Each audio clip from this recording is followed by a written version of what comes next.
Every year, more than 1 million people walk through a narrow canyon in southern Jordan, round a final bend, and see it. The Treasury. Al-Khazneh. A 40-meter facade carved directly into rose-red sandstone, so impossibly detailed it looks like it was placed there by a civilization that understood beauty as a kind of authority. They take the photograph. They feel the awe.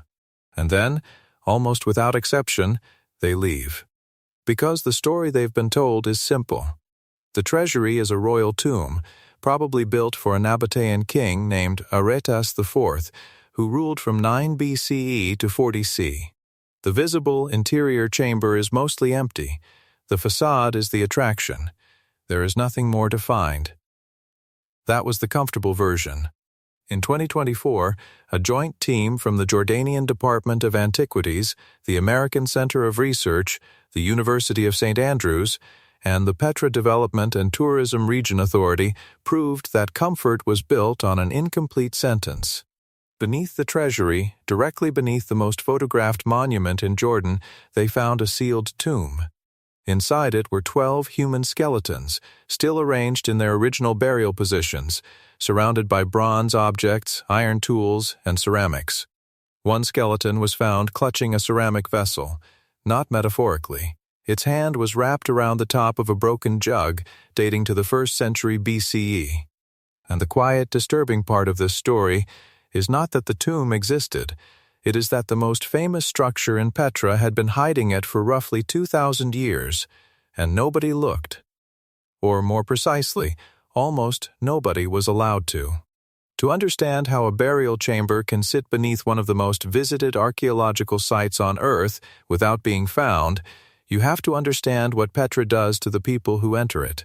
The sick, the narrow gorge that serves as the only approach to the Treasury, is roughly 4 meters wide. The sandstone walls on either side rise 80 meters above you. The sky shrinks to a pale ribbon. Your footsteps echo off stone that was ancient before Rome was an empire. And by the time you reach the end and the canyon opens, your eyes have been trained. Trained to look up. Trained to look at the facade. Trained to admire. The Treasury rewards that instinct. Every carved column, every sculpted figure, every Hellenistic flourish pulls your gaze higher. And for centuries, that worked.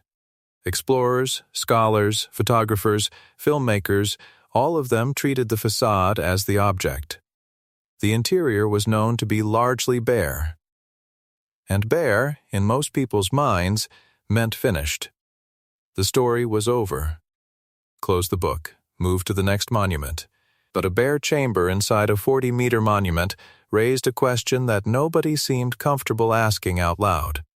What kind of royal tomb has no royal remains inside it? What kind of mausoleum stands empty for 2,000 years while the entire world accepts that emptiness at face value? Back in 2003, archaeologists conducting a limited investigation found 2 tombs with partial skeletal fragments on the left side of the Treasury. That discovery, quiet as it was, should have triggered a larger question. If there were hidden burials on one side, what else might be hidden elsewhere around the structure? But the implications were not pursued. The wider investigation did not happen. And for another 20 years, the Treasury kept its secret. Then came the flood survey. Professor Richard Bates, a geophysicist at the University of St. Andrews, was not originally searching for burials. He was not looking for lost tombs or hidden chambers. He was part of a team assessing conditions around the Treasury, the courtyard, the plaza, the sick exit, and surrounding drainage routes. The concern was entirely practical. Petra sits in a desert landscape vulnerable to flash floods, and the sandstone that makes it beautiful also makes it fragile. The team needed to understand what lay beneath the surface before planning future flood control measures. To do that, Bates deployed remote sensing technology. Electromagnetic conductivity readings mapped the subsurface composition, and ground-penetrating radar, a technology that sends electromagnetic pulses into the earth and reconstructs what the reflected signals reveal, scanned the ground beneath the forecourt and surrounding areas. What came back was not geology, it was geometry. Straight edges. Defined voids. Structural intention beneath the stone. Not random cavities carved by water or time. Something had been built down there, and it had been built deliberately, and it had been buried so thoroughly that 2 centuries of Western exploration, tourism, and academic study had never detected it.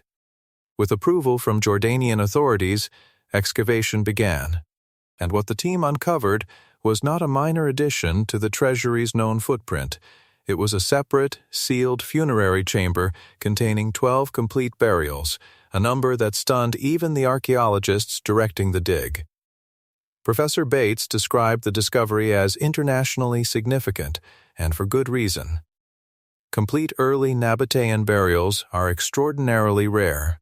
Most tombs across Petra have been looted, reused, weathered, or naturally disturbed over the centuries. The dead do not usually survive 2 millennia intact, but these 12 did. Their positions were preserved, their artifacts were in place. The chamber had functioned exactly as it was designed to, as a sealed space that time could not easily reach. Dr. Pierce Paul Kriesman, the executive director of the American Center of Research and one of the excavation leaders, put the significance in careful terms. The discovery, he said, could help answer long-standing questions about when and why the Treasury was built. That phrasing matters, not confirms what we thought, not settles the debate, could help answer. Because even with 12 skeletons, bronze objects, iron tools, and a ceramic vessel in hand, the fundamental identity of the Treasury remains genuinely unresolved. Dr. Tim Kinnard, also from St. Andrews, was responsible for sampling and dating the sediment around the burials and the tomb's enclosure walls. His results placed the construction within a range spanning the mid-1st century BC to the early 2nd century C. That range overlaps directly with the reign of Aretas IV, the Nabataean king most commonly associated with the Treasury, which makes the long-standing royal mausoleum theory more plausible than it has ever been. But it also makes the mystery heavier. Because now the question is not simply whether the Treasury was a mausoleum. The question is what kind of mausoleum buries its dead beneath the floor while leaving the visible interior empty. Was the facade the monument, or was it something else entirely? A seal, a marker, a misdirection. Hold that thought. Because there is a detail from the excavation that turned this from a significant archaeological find into something that briefly made the entire team stop moving. Josh Gates, the Discovery Channel presenter embedded with the dig for the series Expedition Unknown, was present when the ceramic vessel was lifted from the skeleton's grip. He and the team froze, not because of the artifact's age, not because of its archaeological classification, because of what it looked like. The top of that broken 1st century jug bore an uncanny resemblance to the Holy Grail prop from Indiana Jones and the Last Crusade, the same film, released in 1989. That made the Treasury globally iconic by using its facade as the entrance to a fictional temple hiding the cup of Christ. Gates described the moment as life imitating art, and the resemblance was immediately striking to everyone present. But let that sink in for a second. Hollywood placed a fictional grail behind the Treasury's facade. Reality placed a real vessel in the hands of a real skeleton inside a real hidden tomb directly beneath it. The fiction was about immortality. The reality was about death, and both were concealed behind the same carved sandstone face. The coincidence is not evidence of anything supernatural. It does not prove a hidden religious meaning, but it reveals something important about how thoroughly the cinematic version of Petra had overwritten the archaeological one. For 35 years, the Treasury's identity in the global imagination was defined by a movie, a fantasy of treasure and eternal life. Meanwhile, directly below, actual human remains lay in darkness, holding actual artifacts waiting for someone to point a radar antenna at the ground instead of a camera at the sky. The Nabataeans were not a minor civilization content to carve decorative facades into rock and disappear. They were one of the ancient world's most strategically positioned powers.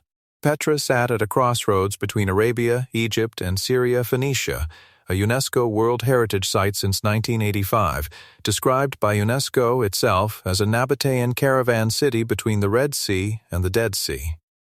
The Nabataeans controlled incense and spice routes that generated enormous wealth. They developed water management systems sophisticated enough to sustain a city of potentially 25,000 or more people in one of the harshest desert environments on Earth. Their rock-cut architecture combined local engineering genius with Hellenistic visual vocabulary, producing monuments that had no direct equivalent anywhere in the ancient world. These were not people who buried their important dead carelessly. The placement of 12 individuals in a sealed subterranean chamber beneath their single most commanding public structure was not an accident of convenience. It was an intentional act, loaded with meaning that we are only beginning to recover. And the fact that those individuals remained completely undisturbed for roughly 2,000 years tells you something profound, either about how well the Nabataeans understood concealment or about how thoroughly later centuries forgot what lay beneath. Consider the arc of forgetting. Petra suffered a devastating earthquake in 363 C that contributed to the city's decline. Trade routes shifted away. The population dwindled. Sand and sediment filled the lower levels of the city. By the time the Swiss explorer Johann Ludwig Burckhardt documented Petra for Western audiences in 1812, the treasury was already wrapped in legend more than knowledge. Local Bedouin tradition held that a pharaoh's treasure was hidden inside the urn carved at the top of the facade. That belief was so persistent, so literally held, that the urn still bears bullet holes from generations of people who tried to shoot it open, hoping gold would pour out. Everyone was looking up. The very name, the Treasury, directed attention toward gold and wealth and visible spectacle. The real deposit was bone, ceramic, bronze, and iron, sealed in stone beneath their feet. The most effective hiding place in the history of this monument was not a locked door or a buried passage. It was a 40-meter distraction, carved into the face of a cliff. Now here is where the story opens wider than the treasury alone. Because the tomb beneath Al-Khazneh may not be an isolated case. Richard Bates told reporters after the discovery that the team's geophysics work across Petra produced what he called tantalizing hints of more buried situations elsewhere in the ancient city. Not confirmed chambers, not mapped tombs. Hints. Signals in the radar data. Anomalies in the conductivity readings. Geometry where geology alone cannot explain the returns. If those hints resolve into actual discoveries, and given the track record of the 2024 excavation, there is genuine reason to think some of them might, then what happened beneath the treasury is not an ending. It is a keyhole. The first narrow glimpse into a much larger subterranean story, one that could reshape our understanding not just of this one monument, but of Nabataean society as a whole, their death practices, their social hierarchies, their relationship between monumental public architecture and the private sacred spaces hidden beneath it. Think about what that means for a moment. Petra has been studied for over 200 years. It has been photographed, mapped, excavated, written about, filmed, and visited by tens of millions of people. And yet the ground beneath its most famous structure held 12 intact burials that no one in the modern world knew existed, until a geophysicist pointed a radar antenna at the dirt because he was worried about flooding. There is a verse in the Gospel of Luke, chapter 8, verse 17, that reads, "For nothing is secret, that shall not be made manifest, neither anything hid, that shall not be known and come abroad." You do not need to hold any particular religious belief to notice how precisely that language maps onto a discovery like this one. A sealed chamber, buried dead, a monument engineered to hold every eye at the surface, and then, after 20 centuries, an electromagnetic pulse that sees through stone and says there is something down here that you were never supposed to find. The parallel is not proof of divine orchestration, but it is a pattern, and the pattern is older and more consistent than most people realize. The Dead Sea Scrolls, hidden in caves near Qumran and dating from roughly the 3rd century BE to the 1st century C, were recovered beginning in 1947, preserved for 2 millennia in darkness, returned to human knowledge by accident. A 2025 study from the University of Groningen introduced an AI model called Enoch, trained on radiocarbon-dated scroll samples that can now predict manuscript dates with mean absolute errors of roughly 28 to 31 years. The technology did not prove any theological claim. What it did was demonstrate that ancient biblical manuscripts are more historically anchored, more precisely datable, more materially real than previous generations of skeptics assumed. The Tel Dan stele, discovered in 1993 in northern Israel, provided one of the earliest known extra-biblical references to the House of David, a name that some scholars had argued was purely legendary until the inscription was pulled from the ground. The Pilate stone, found in 1961 at Caesarea Maritima, anchored Pontius Pilate in Roman administrative records carved in limestone. The Pool of Bethesda, described in the Gospel of John with 5 porticos, was confirmed through excavation to have real archaeological remains matching that architectural description. Details once dismissed as symbolic turned out to be structural. Again and again, the ground returns what people assumed was gone. Not always dramatically, not always on schedule, but consistently enough that any honest observer should hesitate before declaring an ancient story finished, explained, and closed. The Treasury at Petra adds a new and visually powerful chapter to that pattern. Not because it proves a biblical claim, Petra is a Nabataean site, not a biblical proof text, but because the structure itself has become an almost perfect physical metaphor for something Jesus described in Matthew chapter 23, verse 27. Beautiful on the outside, full of the dead within. The comparison is not engineered by anyone. It was not placed there by theologians or filmmakers or archaeologists with an agenda. It simply exists. The most beautiful facade in the ancient world was carved directly above a room full of bones. And it existed that way for 2,000 years before anyone noticed. Now think about what remains unanswered, because the list is long and every item on it matters. Who were those 12 people? Were they royalty? Priests? Members of a single family? Were they buried simultaneously or over a span of decades? Can DNA analysis reveal kinship patterns or geographic origins? Can isotopic study of their bones and teeth tell us what they ate, where they traveled, what diseases they carried? Can the bronze and iron artifacts be traced to specific trade networks?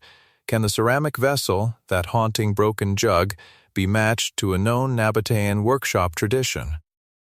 Every one of those questions is now answerable in principle. The material exists. The technology exists. The remains are intact enough to support analysis that would have been impossible even 20 years ago. And the answers, when they come, will not just fill in blanks about 12 anonymous skeletons. They will speak directly to the origin, purpose, and meaning of the treasury itself, a monument that has been debated, theorized about, and romanticized for 2 centuries without anyone having access to the biological evidence that was lying 6 feet beneath the forecourt. If this discovery has shifted something in how you think about Petra, about what monuments are really built to do, about what might still be sealed beneath the places the world thinks it already understands, then leave a single word in the comments. Just one. What you believe the treasury was actually built for.